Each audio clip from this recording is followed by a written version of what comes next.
গত ক্লাসে আমরা আলোচনা শুরু করেছিলাম উচ্চ মাধ্যমিক রসায়ন প্রথম পত্রের তৃতীয় অধ্যায় অর্থাৎ মৌলের পর্যায়বৃত্ত ধর্ম এবং রাসায়নিক বন্ধন এই অধ্যায়টি নিয়ে। এই অধ্যায়ের মূল আউটলাইনটা আমি তোমাদেরকে গত ক্লাসে দিয়েছিলাম একদম প্রথম থেকে শেষ পর্যন্ত, যে এই অধ্যায়ের মূল আলোচ্য বিষয় কি কি আছে এবং কি কি বিষয় আমাদেরকে শিখতে হবে সেই বিষয়টা নিয়ে আমরা কথা বলেছিলাম। আজকে এখান থেকে আমরা একটা একটা করে বিষয় নিয়ে আলোচনা শুরু করব এবং প্রথমেই আমাদের আলোচনার বিষয় হচ্ছে পর্যায় সারণী। গত ক্লাসে আমরা পর্যায় সারণীর প্রাথমিক ইতিহাস সম্পর্কে কথা বলেছিলাম। ডোবেরেনিয়ারের ত্রয়ী সূত্র, নিউল্যান্ডের অষ্টক সূত্র, এরপরে দিমিত্রি ইভানোভিচ মেন্ডেলিভের মূল যে পারমাণবিক ভর ভিত্তিক পর্যায় সারণী এবং সেখান থেকে ত্রুটি বিচ্যুতিকে দূর করে মোসলের পারমাণবিক সংখ্যা আবিষ্কারের পরে নিলস বোর প্রবর্তিত আধুনিক পর্যায় সারণী এ পর্যন্ত আমরা এসেছিলাম। আধুনিক পর্যায় সারণীতে যে 118টি মৌল আছে সেই মৌলগুলোকে নিয়ে আমাদের মূল আলোচনা এখন আমরা যাব। তো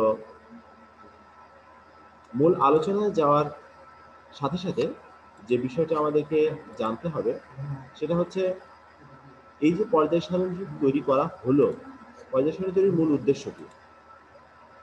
প্রথম আলোচ্য বিষয় হচ্ছে আমার পর্যায় সারণী তৈরির মূল উদ্দেশ্য কি। পর্যায় সারণী তৈরির মূল উদ্দেশ্য হচ্ছে মৌলগুলোর ধর্মের সাদৃশ্য এবং বৈসাদৃশ্যের ভিত্তিতে সাজানো, এমনভাবে সাজানো যেন এদেরকে সহজে জানা যায়, এদের সম্পর্কে স্টাডিটাকে সহজ করা যায়, এদের সম্পর্কে জানাটা সহজ করা যায়, এদের সম্পর্কে এভরিথিং বোঝা সহজ হয় ইত্যাদি বিষয়গুলোকে সহজতর করার জন্য কিন্তু আমাদের পর্যায় সারণীটি তৈরি করা হচ্ছে। এটা হলো একটা গুরুত্বপূর্ণ বিষয়। দ্বিতীয় গুরুত্বপূর্ণ বিষয় হচ্ছে এই যে জানা সহজ করতে হবে, এই সহজ করতে যে অবশ্যই খেয়াল করবা, অবশ্যই একই ধর্ম বিশিষ্ট মৌলগুলো একত্রে রাখতে হবে। একই ধর্ম বিশিষ্ট মৌলগুলোকে অবশ্যই এক জায়গায় রাখতে হবে। যে একই ধর্ম বিশিষ্ট মৌলগুলোকে যদি ভিন্ন ভিন্ন জায়গায় থাকে তাহলে এদের সম্পর্কে জানার যে সহজতা, সেই সহজতাটা আমার হবে না। তার মানে পর্যায় সারণীতে যে 18টি শ্রেণী আছে, প্রত্যেকটা শ্রেণীর ক্ষেত্রে একই শ্রেণীতে অবস্থিত মৌলগুলোর ধর্ম একই রকম। এটুকু ক্লিয়ার? একই শ্রেণীতে অবস্থিত মৌলগুলোর ধর্ম একই রকম। তাহলে এই যে একই শ্রেণীতে থাকা মৌলগুলো একই রকম, সেই বিষয়টাকে আমরা কিভাবে ব্যাখ্যা করতে পারি? যেমন আমরা যদি পর্যায় সারণী গ্রুপ 1 নিয়ে আলোচনা শুরু করি, যে গ্রুপ 1 এর মৌলগুলো কেমন আছে: hydrogen, lithium, sodium, potassium, rubidium এবং সিজিয়াম। এই হচ্ছে আমার পর্যায় সারণীর মূল মৌল সমূহ। এখন এই মৌলগুলোর ধর্ম যে একই রকম সেটা আমরা বুঝবো কি করে? হ্যাঁ, বোরের যে পর্যায় সারণী সেখানে কিন্তু আমরা মৌলগুলোকে সাজালাম পারমাণবিক সংখ্যার ভিত্তিতে।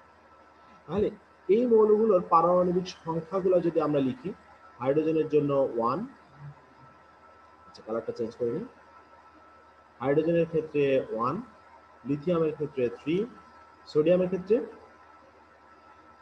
ক্ষেত্রে কত? 11, পটাশিয়াম 19, রুবিডিয়াম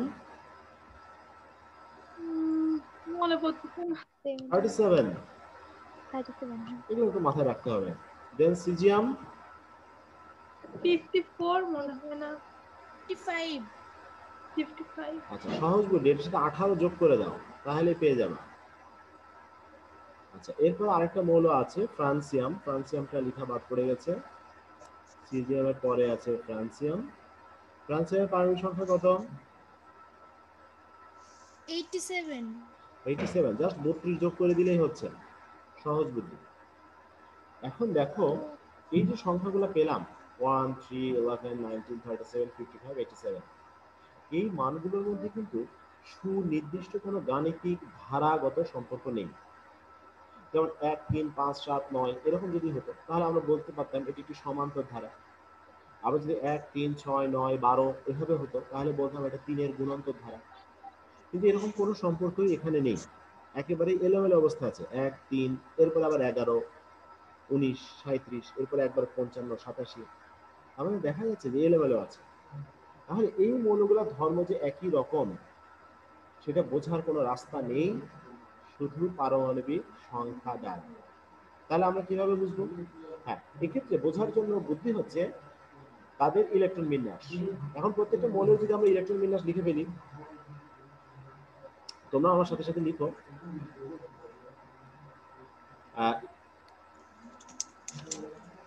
হাইড্রোজেনের জন্য কত হয়? সরি, হলুদ কালারটা পারফেক্ট হচ্ছে না, সবুজটা দিই। হাইড্রোজেনের ক্ষেত্রে আমরা লিখতে পারি 1s1। লিথিয়ামের জন্য আমাদের ইলেকট্রন বিন্যাস দাঁড়ায়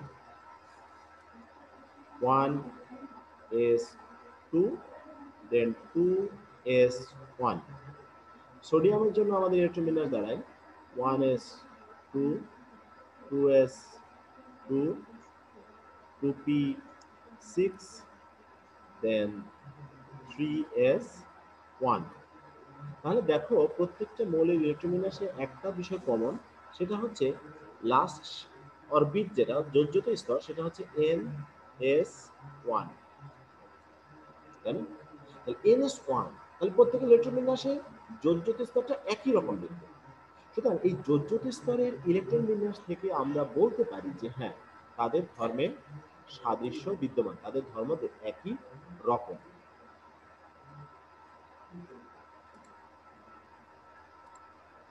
আচ্ছা, তাহলে এটা একটা বিষয় আমরা ক্লিয়ার হলাম যে ইলেকট্রন বিন্যাস থেকে তাদের ধর্মের সাদৃশ্য আমরা ব্যাখ্যা করতে পারছি। নাম্বার 1। নাম্বার 2, পর্যায় সারণীতে একটা মৌলর অবস্থান কোথায়।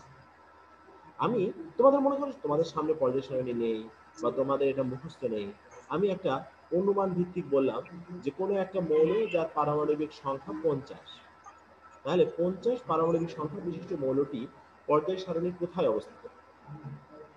এটা যদি সুনির্দিষ্ট জ্যামিতিক ভিত্তিতে থাকতো যে প্রত্যেকের সারিতে একই সংখ্যক, প্রত্যেকের শ্রেণীতে একই সংখ্যক, তাহলে আমরা বলতে পারতাম যে হ্যাঁ, এটা 5 নম্বর সারিতে বা 10 নম্বর সারিতে অবস্থিত।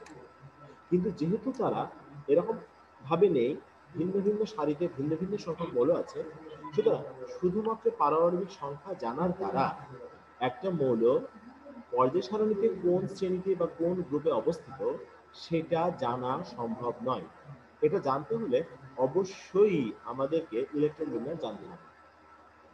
তাহলে এক্ষেত্রে আমরা দুটো যুক্তি ব্যবহার করছি। 1 নম্বর যুক্তি হচ্ছে পর্যায় সারণীতে মৌলের একই শ্রেণীতে অবস্থিত মৌলের ধর্মের সাদৃশ্য ব্যাখ্যা করতে শুধুমাত্র পর্যায় সারণী দ্বারা সম্ভব নয়, বরং ইলেকট্রন বিন্যাস জানা দরকার। আরেকটা হচ্ছে পর্যায় সারণীতে কোনো মৌলের অবস্থান নির্ণয়ের ক্ষেত্রে শুধুমাত্র পারমাণবিক সংখ্যা দ্বারা জানা সম্ভব নয়, বরং ইলেকট্রন বিন্যাস দরকার। এই দুটি তথ্যের ভিত্তিতে আমরা সিদ্ধান্ত নিতে পারি যে পর্যায় সারণীর মূল ভিত্তি কেবল পারমাণবিক সংখ্যা নয়, বরং ইলেকট্রন বিন্যাস। একটা প্রশ্ন লিখে নাও, আধুনিক পর্যায় সারণীর মূল ভিত্তি শুধু পারমাণবিক সংখ্যাই নয়, বরং ইলেকট্রন বিন্যাস। ব্যাখ্যা করো। আধুনিক পর্যায় সারণীর মূল ভিত্তি কেবল পারমাণবিক সংখ্যাই নয়, বরং ইলেকট্রন বিন্যাস। ব্যাখ্যা করো।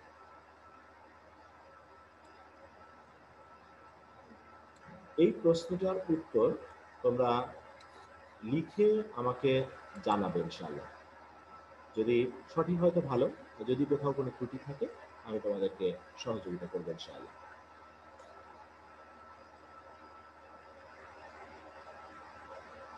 এখন ইলেকট্রন বিন্যাসের ভিত্তিতে আমরা যে অত্যাধুনিক পর্যায় সারণীটি ব্যাখ্যা করছি, সেই পর্যায় সারণীর 118টি মৌলকে আবার ইলেকট্রন বিন্যাসের ভিত্তিতে 4টি অঞ্চলে ভাগ করা হয়েছে। এটা কিন্তু শ্রেণী বা গ্রুপ আমরা যেটা বলছি সেটা না, এটা শ্রেণীও না, পর্যায়ও না, এটা আলাদা আলাদা অঞ্চল বা এটাকে আমরা ব্লক বলতে পারি। যে 4 ধরনের উপশক্তি স্তর তাদের নাম অনুযায়ী S block, P block, D block এবং এফ ব্লক, এই 4টি ব্লকে ভাগ করে নিয়ে সমস্ত মৌলগুলো সম্পর্কে আমরা আলোচনা করতে পারি। অর্থাৎ পুরো 118টি মৌলকে 4টি ব্লকে ভাগ করা আছে, এস, ই, D, F block.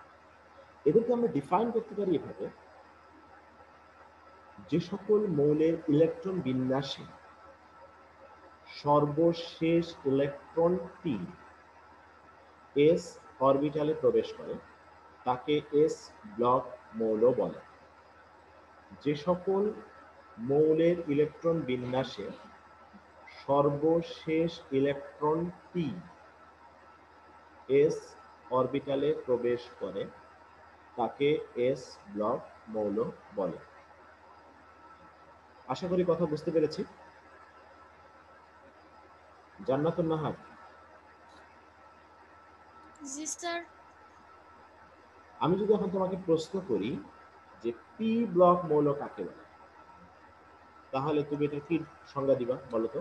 P block মৌল কাকে বলে? যে সকল মৌলের ইলেকট্রন বিন্যাসের সর্বশেষ ইলেকট্রনটি হচ্ছে পি অরবিটালে থাকে তাকে হচ্ছে পি ব্লক মৌল বলে। Very good, thank you Jannatun Nahar. Mohammad Asif, D block মৌল কাকে বলে?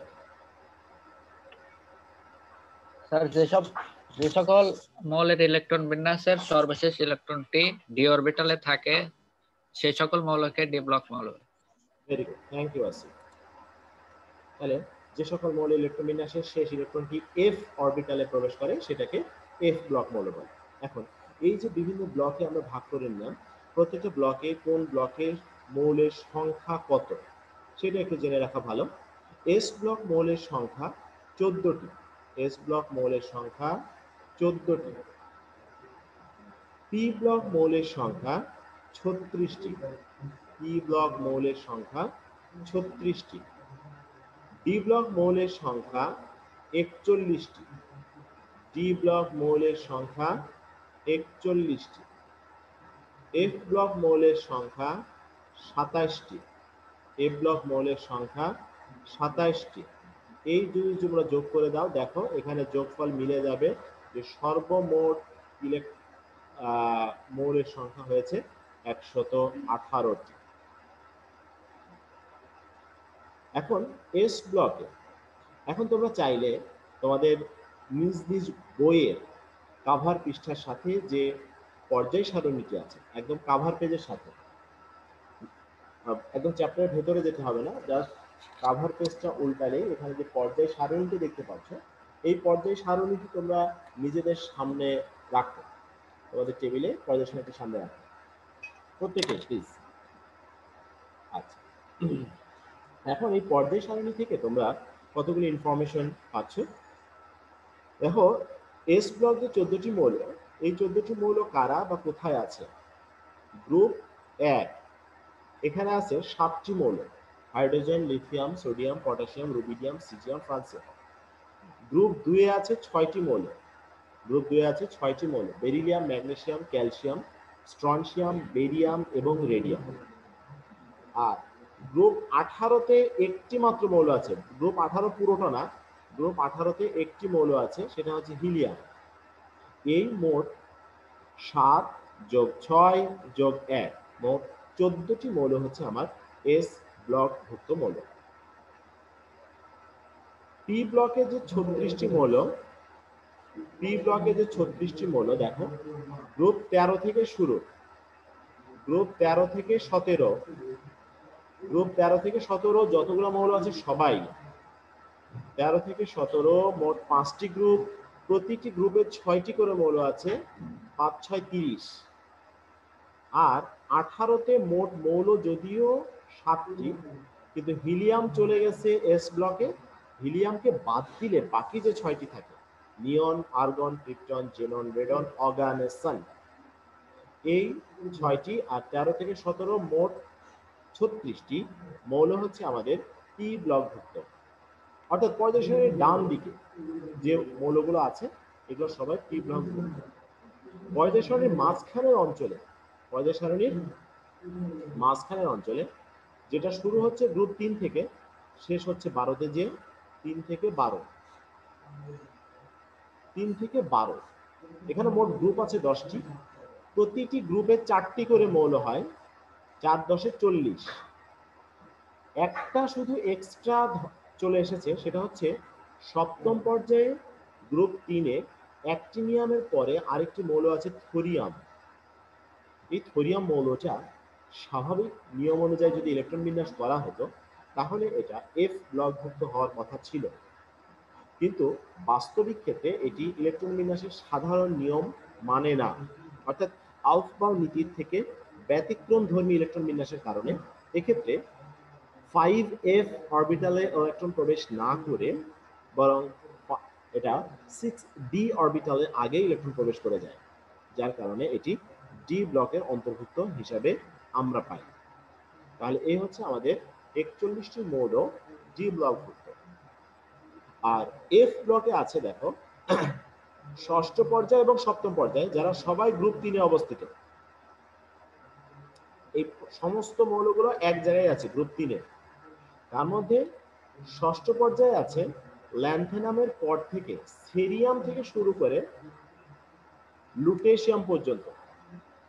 সেরিয়াম থেকে লুটেশিয়াম এখানে আছে 14টি মৌল। আর সপ্তম পর্যায়ে থোরিয়ামের পরে অর্থাৎ প্রোটেক্টেনিয়াম থেকে শুরু করে লরেনশিয়াম পর্যন্ত এখানে আছে 13টি মৌল। এই দিয়ে মোট 27টি মৌল এফ ব্লকের অন্তর্ভুক্ত। তাহলে এই ডেটাগুলো আমাদের মাথায় থাকবে ইনশাআল্লাহ, ঠিক আছে। এখন এই প্রত্যেকটা অঞ্চল সম্পর্কে আমাদের বিস্তারিত জানতে হবে। তাহলে আমরা আজকে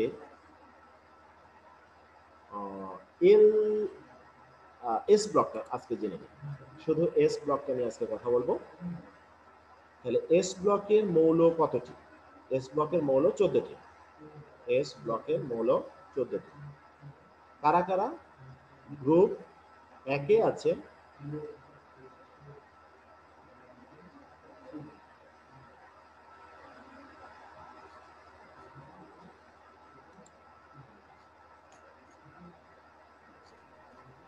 গ্রুপ 1-এ হচ্ছে 7টা: হাইড্রোজেন, লিথিয়াম, তারপর সোডিয়াম, পটাশিয়াম। হ্যাঁ, গ্রুপ 1-এর মৌলগুলো। এখন গ্রুপ 1-এর মৌলগুলো হচ্ছে, আবারও লিখছি, hydrogen, lithium, sodium, potassium, rubidium, caesium, এই নিচে ফ্রান্সিয়াম। আচ্ছা, এই যে মৌলগুলো এখানে আমরা পেলাম, এই মৌলগুলো সম্পর্কে যদি একটু জানতে চাই, স্বাভাবিক অবস্থায় বা প্রকৃতিতে হাইড্রোজেন থাকে গ্যাসীয় অবস্থায় এবং এটা অধাতু। হাইড্রোজেন গ্যাসীয় অবস্থায় থাকে, অর্থাৎ দ্বি পরমাণু অণু গঠন করে এটি অবস্থান করে গ্যাসীয় ভাবে। এটা বাদ দিলে লিথিয়াম থেকে ফ্রান্সিয়াম পর্যন্ত বাকি যে 6টি মৌল আছে, এই 6টি মৌলই হবে ধাতু এবং এরা ধাতব বন্ধন হিসাবে থাকে। এরা প্রত্যেকেই অত্যন্ত সক্রিয়। পানির সাথে, বাতাসের সাথে, অক্সিজেনের সাথে, হ্যালোজেনের সাথে, অন্য অনেক ধরনের যৌগের সাথে খুব সহজে এবং খুব দ্রুত তারা বিক্রিয়ায় অংশগ্রহণ করে, যার কারণে প্রকৃতিতে কখনোই তাদেরকে মুক্ত অবস্থায় বা বিশুদ্ধ অবস্থায় পাওয়া যায় না। প্রকৃতিতে সবসময় তারা যৌগ গঠন করেই থাকে। কারণ বিশুদ্ধ সোডিয়ামকে রাখা সম্ভব না, কারণ সোডিয়াম বাতাসের স্পর্শে আসার সাথে সাথে সোডিয়াম অক্সাইড তৈরি করবে। লিথিয়াম পানির স্পর্শে আসার সাথে সাথে লিথিয়াম হাইড্রোক্সাইড তৈরি করবে। লিথিয়াম হাইড্রোক্সাইড প্লাস এখানে হাইড্রোজেন গ্যাস উৎপন্ন হয়। আবার বাতাসের সাথে যদি আমরা বিক্রিয়া দেখাই, সোডিয়ামের সাথে যদি অক্সিজেন দেখাই, তাহলে সোডিয়াম অক্সাইড অথবা এর সাথে যদি সোডিয়াম পার অক্সাইডে তৈরি করে। সোডিয়ামের 2 ধরনের অক্সাইড পাওয়া যায়, সাধারণ সোডিয়াম অক্সাইড এবং সোডিয়াম পার অক্সাইড তৈরি হয়। আবার হ্যালোজেনের সাথে তারা বিক্রিয়া করে, যেমন পটাশিয়াম দিয়ে যদি আমরা দেখাই, হ্যালোজেনের উদাহরণ হিসেবে যদি ক্লোরিন নেই, তাহলে অতি দ্রুত তারা বিক্রিয়া করে পটাশিয়াম ক্লোরাইড লবণ তৈরি করে। এই যে সবকিছুর সাথে বিক্রিয়া করে যার কারণে তারা যৌগ হিসাবে অবস্থান করে। এখন এদের বিক্রিয়ায় সক্রিয়তা শ্রেণীর উপর থেকে নিচের দিকে গেলে তাদের সক্রিয়তা বাড়তে থাকে। মানে লিথিয়ামের চেয়ে সোডিয়াম অধিক সক্রিয়, তার চেয়ে পটাশিয়াম, রুবিডিয়াম, সিজিয়াম আস্তে আস্তে সক্রিয়তা বাড়তে থাকে। যেমন আমরা পানির সাথে বিক্রিয়াটা দিয়ে যদি উদাহরণ দেই, তাহলে লিথিয়াম যখন পানির সাথে বিক্রিয়া করবে তখন এটি স্বাভাবিকভাবে আস্তে ধীরে বিক্রিয়া করে, কিন্তু সোডিয়াম যখন বিক্রিয়া করে এক্ষেত্রে অগ্নিস্ফুলিঙ্গের সৃষ্টি হয়, পটপট পটপট করে শব্দ হয় এবং সেখানে একটু অগ্নিস্ফুলিঙ্গ সৃষ্টি হয়। পটাশিয়ামের সক্রিয়তা আরো বেশি, এটা রীতিমতো বিস্ফোরণ ঘটায় এবং কাঁচের পাত্রে বিক্রিয়া ঘটাতে গেলে এটা ভেঙে চুরে শেষ হয়ে যায়। রুবিডিয়ামের সক্রিয়তা তো অত্যন্ত মারাত্মক এবং এটা কখনোই ল্যাবরেটরিতে করা হয় না। তুমি যদি করতে চাও তাহলে অ্যাডট কলেজে মাঠে এসে, ফাঁকা মাঠে এসে হেলমেট বা প্রোটেকশন ব্যবস্থা নিয়ে করবা, না হলে তোমার মৃত্যুর জন্য ফজরের বিচার দায়ী নাই। আর সিজিয়ামের বিক্রিয়াটা এখন পর্যন্ত আমরা কেউই প্র্যাকটিক্যালি করে দেখি নাই। রুবিডিয়ামের বিক্রিয়াতে যে পরিমাণ ধ্বংস হয়, সিজিয়ামের বিক্রিয়াটা করার মতো সাহস আমাদের হয়নি। ধারণা করা হয়, অনুমান করা হয়, যদি এমন করা যেত, মনে করো একটা জাহাজে করে আমরা সমুদ্রের মধ্যে যাচ্ছি আর জাহাজের কিনারে দাঁড়িয়ে আমি সমুদ্রের পানির মধ্যে একটা সিজিয়াম ফেলে দিলাম, তো ওখানে যে বিস্ফোরণের অবস্থা সৃষ্টি হবে তাতে আলহামদুলিল্লাহ জাহাজটা ডুবে আমরা সবাই মরে যেতে পারি। এমন ঘটনা ঘটার সম্ভাবনা আছে। তো এই কথা এর আগের এক ক্লাসে যখন প্রথম বলেছিলাম, তো আমার এক স্টুডেন্ট বলছে, স্যার তাহলে অ্যাটমিক বোম ব্যবহার না করে সিজিয়াম দিয়ে তো জাহাজ ধ্বংস করা যায়। যখন নৌবহর আমাদেরকে আক্রমণ করতে আসবে আমরা উপর থেকে হেলিকপ্টার দিয়ে সিজিয়াম ফেলে দেবো পানিতে, ব্যাস। হ্যাঁ, আমার সেই স্টুডেন্টের কথাটা মজাদার বটে, কিন্তু সমস্যা হচ্ছে প্রকৃতিতে সিজিয়াম আছে কতটুকু। এখন পর্যন্ত মানুষের প্রাপ্ত সিজিয়ামের পরিমাণ সম্ভবত 2.5 বা 3 আউন্স, মানে 2 চামচ, চা চামচের 2 চামচ মতো সিজিয়াম আছে। তো নিশ্চয় এইটা আমাকে তারা দিবে না ওই সমুদ্রের পানিতে ফেলার জন্য, তাই না? আচ্ছা, এ হলো বিক্রিয়ার সক্রিয়তা। অক্সিজেনের সাথে বিক্রিয়া, হ্যালোজেনের সাথে বিক্রিয়া। এরা সবাই ধাতু এবং এরা এই যে লিথিয়াম হাইড্রোক্সাইড ফর্ম করলো, লিথিয়াম হাইড্রোক্সাইড ফর্ম করার সাথে সাথে এটা আবার কি হবে, লিথিয়াম আয়ন আর হাইড্রোক্সাইড আয়নে ভেঙে যাবে। হাইড্রোক্সাইড আয়ন তৈরি করার অর্থ কি? এটা ক্ষার। এটা আমরা জানি যে হাইড্রোক্সাইড আয়ন তৈরি করার অর্থ হচ্ছে এটা ক্ষার। আর এরা যেহেতু ধাতু, ধাতু কিভাবে বুঝবো? কারণ প্রত্যেকেই ইলেকট্রন ত্যাগ করতে চায়, প্রত্যেকেই ইলেকট্রন ত্যাগ করতে চায়। অর্থাৎ রুবিডিয়াম তার যোজ্যত স্তর থেকে একটা ইলেকট্রন ত্যাগ করে রুবিডিয়াম প্লাস আয়ন গঠন করে। অন্যান্য মৌলগুলো একই রকম, তাদের সর্বশেষ শক্তি স্তর থেকে একটি ইলেকট্রন ত্যাগ করে ধনাত্মক আয়ন তৈরি করে। তাহলে এরা পানির সাথে বিক্রিয়া করে ক্ষার তৈরি করে এবং এরা ধাতু। এই দুটি বৈশিষ্ট্যকে মিলিয়ে এই গ্রুপটার নামই দেওয়া হয়েছে ক্ষার ধাতু। পর্যায় সারণীতে গ্রুপ 1-এ থাকা মৌলগুলোকে ইন জেনারেল বলা হয় ক্ষার ধাতু, অ্যালকালি মেটাল। মনে থাকবে নামটা, আশা করি। এরা সবাই ক্ষার ধাতু। Very good. ইভেন হাইড্রোজেন, যদিও এটা ধাতু না, কিন্তু হাইড্রোজেনের মধ্যেও এই বৈশিষ্ট্যগুলো আছে। হাইড্রোজেনও ইলেকট্রন ত্যাগ করতে পারে। জারণ বিজারণ বিক্রিয়া তোমরা ছোটবেলায় বা 9-10-এ পড়েছো যে ইলেকট্রন গ্রহণ করার নাম হচ্ছে বিজারণ এবং ইলেকট্রন ত্যাগ করার নাম হচ্ছে জারণ। তাহলে যে ইলেকট্রন ত্যাগ করে, নিজে ইলেকট্রন ত্যাগ করে, তার মানে নিজে জারিত হচ্ছে, সুতরাং অন্যকে বিজারিত করে। তাহলে গ্রুপ 1-এর মৌলগুলো প্রত্যেকেই হচ্ছে তীব্র বিজারক। গ্রুপ 1-এর মৌলগুলো প্রত্যেকেই তীব্র বিজারক। এদের কমন যোজনী, প্রত্যেকের জন্য স্বাভাবিক যোজনী হচ্ছে 1। প্রত্যেকের যোজ্যত স্তরে একটা অযুগ্ম ইলেকট্রন থাকার কারণে এটি একটি বন্ধন তৈরি করতে পারে। এদের কমন জারণ মান হচ্ছে +1, কারণ প্রত্যেকে যোজ্যত স্তর থেকে একটা ইলেকট্রন ত্যাগ করে স্থিতিশীল অষ্টক পূর্ণ ইলেকট্রন বিন্যাস তৈরি করতে পারে। এই জন্য এদের কমন জারণ মান হচ্ছে +1। এই হচ্ছে গ্রুপ 1 সম্পর্কে মোটামুটি একটা ধারণা দেওয়া হলো। তাহলে তোমাদের একটা সিস্টেম শিখিয়ে দিলাম। গ্রুপ 1 সম্পর্কে যেভাবে আমরা জানলাম, গ্রুপ 2 সম্পর্কেও এইভাবেই আমরা শিখে নিতে পারবো।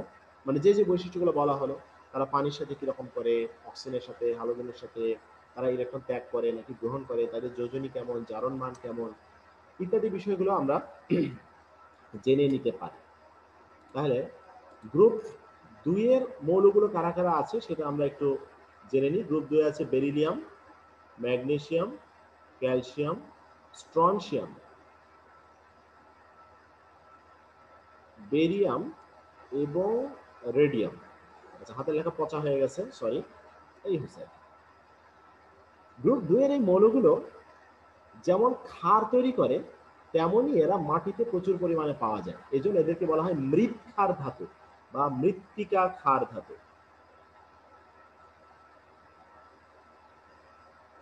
এদের সম্পর্কে তোমরা নিজ দায়িত্বে জেনে নিবা। তো আজকের ক্লাস এ পর্যন্তই, আজকের আলোচনা এখানেই শেষ করব। দেন তোমাদের কাজ হচ্ছে